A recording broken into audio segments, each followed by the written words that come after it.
da objasnim. Samo sekundu da provjerim kako je vrijeme. Jel za kupaće kostima?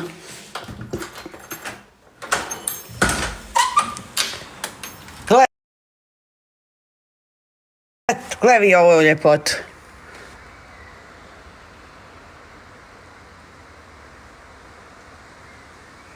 Pa Milina, jel da? Čekajte sekundu, samo da obučem kostim. Čekajte. Boga mi nije Divić nego Purkizorf.